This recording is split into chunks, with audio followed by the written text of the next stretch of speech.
மாணவ செல்வர்களே, சரியாக உணவு நேரத்தில் நான் மிக நீண்ட நேரம் எடுத்துக்கொள்ள மாட்டேன். அந்த செய்தியை முதலிடத்திலே நான் உங்களிடத்திலே கூற கடமைப்பட்டிருக்கிறேன். உணவை விட அறிவு பெரிதா என்று சொன்னால் உணவுதான் அறிவுக்கு அச்சாரம்.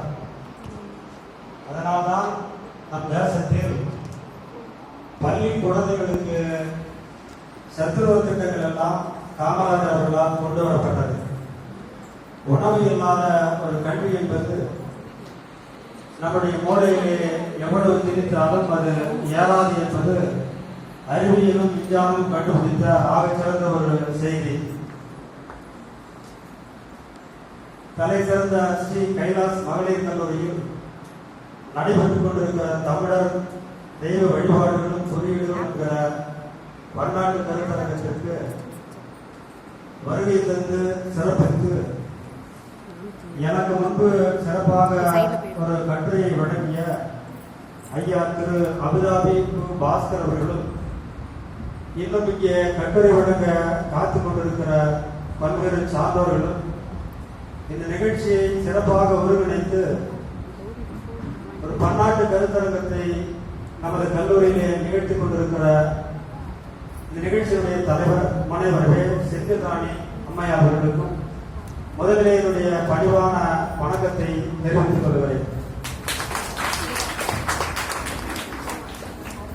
என்னுடைய கட்டுரையின் தலைப்பு தமிழ் முருகனில் அறியலாகும் பௌத்த அடையாளங்கள்.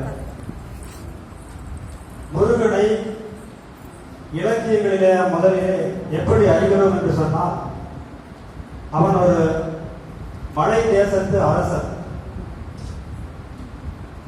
அடுத்து அரசனுக்கு அடுத்து அவனை நாம் எப்படி அறிகிறோம் என்று சொன்னால், தெய்வமாக அறிகிறோம், கடவுளாக கற்பிக்கப்பட்டிருக்கிறோம். அவன் அரசனுடைய மகன் என்பதற்கு எது சான்று என்று பார்க்கிற போது, அவன் தங்கியிருந்த அந்த இடம் அறுபடை வீடு என்று வரலாறு இலக்கியங்கள் சொல்லுகிறது. அறுபடை வீடு என்று சொல்லுகிற போது, வீடு என்று ஒரு வார்த்தை வந்தாலுமே அந்த அறுபடை என்று சொல்லக்கூடிய அந்த வார்த்தை நமக்கு எதை சுட்டி காட்டுகிறது, எதை பறைசாற்றுகிறது என்று பார்க்கிற போது நம்முடைய வரலாறு சொல்லுகிறார்கள். படை என்று சொன்னால் அவன் மன்னனாக இருந்ததற்கான ஒரு சான்று அவனுடைய இருப்பிடத்திலிருந்தே நமக்கு தரவுகளாக கிடைக்கிறது என்று சொல்கிறார். இன்றைக்கும் நமக்கு கோட்டை கொத்தளங்கள் என்று சொல்லக்கூடிய தேசத்தினுடைய மன்னர்கள் எல்லாம் இந்த நாட்டை பாதுகாக்கிற போது அவர்களுடைய கோட்டைகளை மலை தேசத்திலே கட்டுவது ஒரு வழக்கம். தமிழகத்தில் பல்வேறு கோட்டைகளை நாம் இன்றும் சான்றாக திருச்சியை சொல்லலாம், வேலூரை சொல்லலாம். இப்படிப்பட்ட பல்வேறு மாவட்டங்களிலே கோட்டைகள் எல்லாம் மலையிலே தான் கட்டி வைத்திருக்கிறார்கள். பாரி பரப்பு மலை என்றெல்லாம் அந்த சங்ககால மன்னர்கள் அவருடைய கோட்டைகளை எங்கே கட்டி வைத்திருக்கிறார்கள் என்று பார்க்கிற போது மலையிலே தான் அவருடைய கோட்டையை வைத்திருந்தார்கள். ஏன் மலையிலே அவர்கள் கோட்டையை கட்டி வைத்திருக்கிறார்கள் என்று பார்க்கிற போது, மலையிலிருந்து நாம் இந்த சமவெளி பிரதேசத்தை பார்ப்பது மிக எளிதாக இருக்கும். அல்லது மன்னர்கள் பாதுகாப்பாக இருக்க வேண்டும் என்று சொன்னால், மலையிலே வாழ்கிற போது ஒரு மன்னனை தாக்குவதற்கு சமநிலை பிரதேசத்தை சந்தித்த பிறகுதான் எதிரிகள் மலைக்கு சென்று சேர வேண்டும்.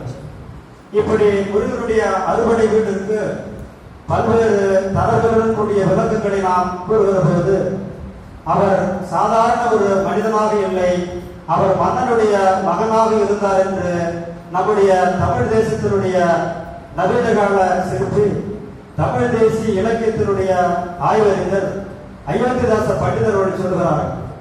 முருகன் என்பவன் மருகன் என்று சொல்லக்கூடிய பௌத்த மன்னருடைய மகன் என்று சொல்லுகிறார்.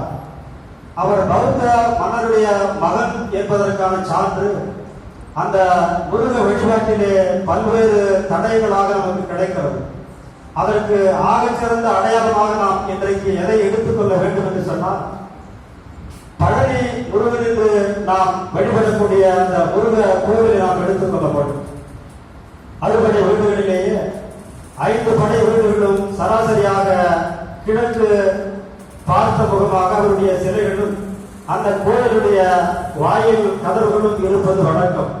ஆனால் அந்த 60 வீடுகளிலேயே பழனி முருகன் கோயில் மட்டும் ஏன் மேற்கு திசையை நோக்கி இருக்கிறது? எதனால் இங்கே வாயில் கதவுகள் அந்த புறமாக திருப்பி வைக்கப்பட்டிருக்கிறது என்று சொன்னால், அது திருப்பி வைக்கப்படவில்லை. ஆரம்பத்தில் இருந்தேதான் முருகன் அந்த பழனி கோவில் என்பது மேற்கு புறமாக கட்டமைக்கப்பட்டிருக்கிறது. சமணர்கள் என்று ஒரு வார்த்தை இருக்கிறது. சமணர் என்று சொன்னால் பௌத்தம் ஜெயின மதத்திற்கு பொதுவான ஒரு சொல்லாடல் என்று நம்முடைய ஆய்வறிஞர் மயிலை சீனி வெங்கடசாமி சொல்கிறார். ஜெயினம் என்பது வேறு, பௌத்தம் என்பது வேறாக இருந்தாலும் அந்த இருவரும் குறியீடுகளுக்கு பொது பண்பாக ஒரு பெயரை சூட்டுகிற போது சங்க காலத்திலே அவர்கள் சூட்டிய பெயர் தான் சமணம்.